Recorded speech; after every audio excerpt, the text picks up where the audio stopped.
Student, आज हम project scheduling chapter के अंतर्गत नेटवर्क एनालिसिस का दूसरा method PERT programme evolution and review technique के बारे में अध्ययन करेंगे। सर्वप्रथम PERT is a technique use for scheduling and controlling the projects, अर्थात क्रिटिकल पाथ मेथड CPM की तरह ही PERT जो टेक्निक है वो भी किसी भी प्रोजेक्ट को शेड्यूलिंग एवं कंट्रोलिंग के लिए यूजफुल है। It is useful in planning, scheduling, controlling and monitoring the progress of variety of project. जो PERT टेक्निक है वो किसी भी प्रोजेक्ट की प्लानिंग के लिए, शेड्यूलिंग के लिए, उस प्रोजेक्ट को कंट्रोल करने के लिए एवं उसकी प्रोग्रेस को समय समय के ऊपर मॉनिटरिंग करने हेतु बहुत ही उपयोगी है। जैसा कि आपने पहले के टॉपिक में देखा था, CPM uses only one time estimate. जब हम CPM की नेटवर्क बनाते हैं तो उसमें जो एक्सपेक्टेड टाइम या उस एक्टिविटी में जो लगने वाला टाइम है वो वन टाइम एस्टिमेट ही होता है for each activity, while PERT uses three time estimate. परंतु जो PERT टेक्निक है उस PERT टेक्निक में हम थ्री टाइम एस्टिमेट्स को यूज में लेंगे, but one time estimate is sufficient for small project. अर्थात जो CPM की जो प्रॉब्लम है या CPM के माध्यम से हम जो नेटवर्क की प्रॉब्लम सॉल्व करते हैं वो छोटे प्रोजेक्ट के लिए यूजफुल होती है, परंतु जहां पर बड़ा प्रोजेक्ट होता है वहां पर हम थ्री टाइम एस्टिमेट यूज में लेते हैं और PERT से उस प्रॉब्लम को सॉल्व करते हैं। Three time estimate for PERT is based on assumption that operation time cannot be estimated accurately because of the various uncertainties involved in the working। PERT के अंदर ये हम assumption मान के चलते हैं कि किसी भी एक्टिविटी का ऑपरेशन टाइम या जो शेड्यूल टाइम है वो एक्यूरेटली ज्ञात नहीं किया जा सकता है, क्योंकि किसी भी काम में वेरियस अनसर्टेनिटीज इन्वॉल्वमेंट होती है, काफी सारी अनसर्टेनिटीज होती हैं। To take these uncertainties into account, therefore PERT uses the following three time estimate.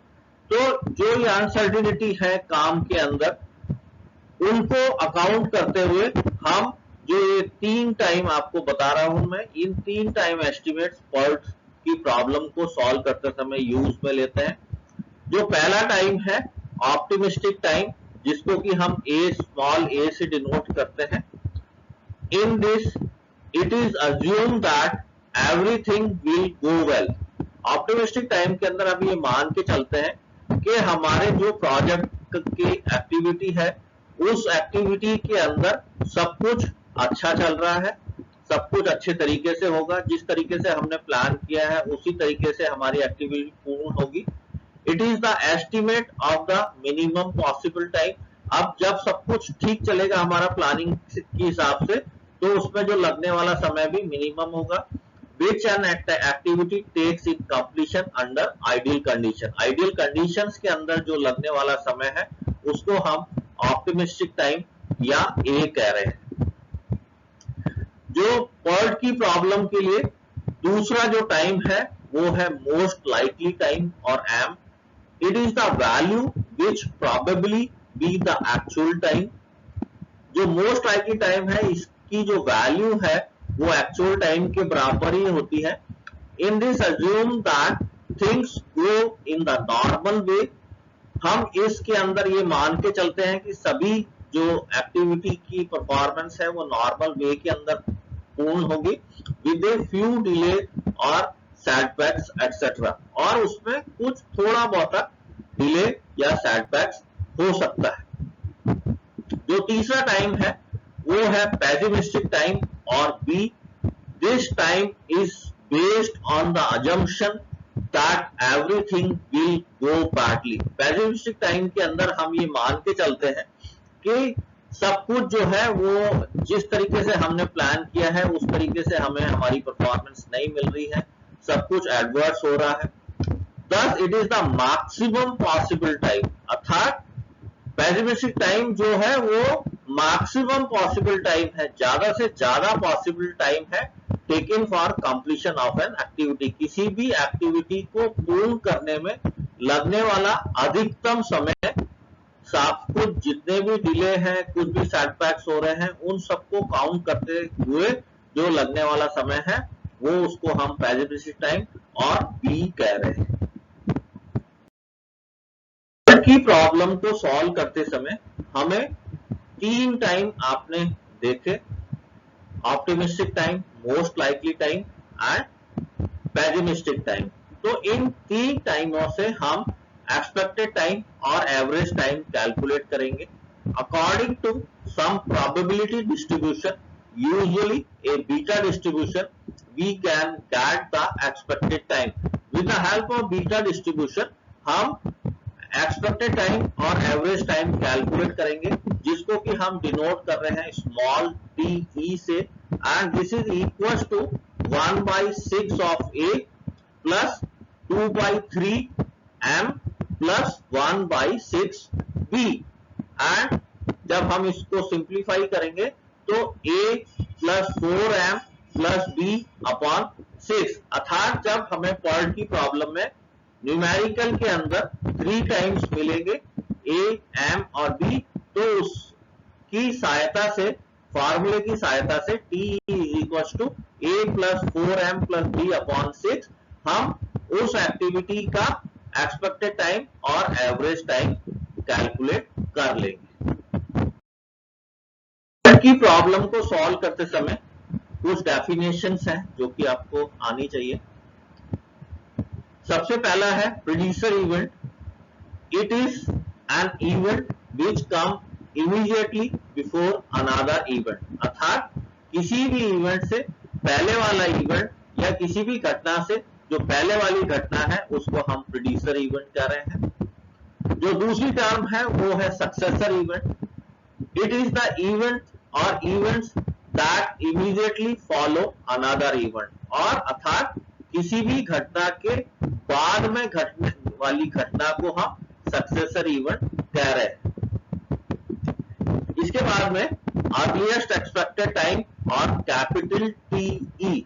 It is the earliest expected completion time of the project and equal to the sum of expected time TE of all activities along the longest path of the project. अर्थात किसी भी project के लिए के अंदर हम सारी एक्टिविटियों का अर्लीस्ट एक्सपेक्टेड टाइम निकालेंगे और अर्लीस्ट एक्सपेक्टेड टाइम जो हमारा सबसे लॉन्गेस्ट पाथ होगा वो हमारा उस एक्टिविटी के लिए अर्लीस्ट एक्सपेक्टेड टाइम टीई होगा.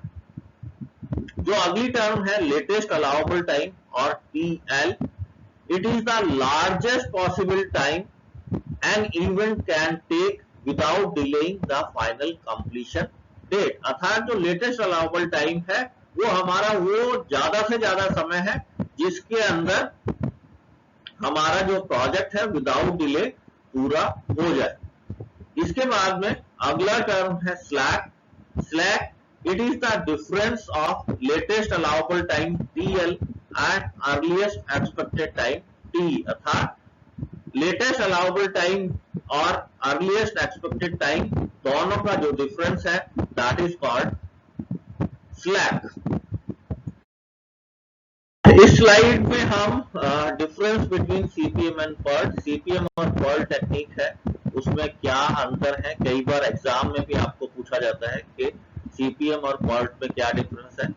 तो जैसा कि आपने पूर्व की लेक्चर्स में देखा है, CPM is the activity oriented technique. अर्थात जो सीपीएम है वो एक्टिविटी ओरिएंटेड टेक्निक है, while PERT is the event oriented technique. जो दूसरा अंतर है वो है CPM has only one time estimate while PERT has 3 time estimate। अर्थात जो CPM नेटवर्क जो है वो जनरली हम छोटे प्रोजेक्ट्स, स्मॉल प्रोजेक्ट्स के लिए वो यूज में लेते हैं CPM विधि। इसलिए वहां पर जो किसी भी एक्टिविटी का शेड्यूल टाइम है वो वन टाइम एस्टिमेट सफिशिएंट होता है। परंतु जो PERT की प्रॉब्लम, PERT के माध्यम से हम बिग नेटवर्क, बड़े नेटवर्क की प्रॉब्लम को सॉल्व करते हैं। बड़े नेटवर्क के अंदर या बड़े प्रोजेक्ट्स में काफी डिले या सेटबैक्स होने की संभावना रहती है, इसलिए हम वहां पर 3 टाइम एस्टिमेट यूज में लेते हैं, जो कि आपको पूर्व की स्लाइड्स में मैंने बताया था। Optimistic time, pessimistic time and most likely time, A, M and B, और उससे फिर हम expected time small t calculate करते हैं A + 4m + B/6 के फार्मूला लगाकर।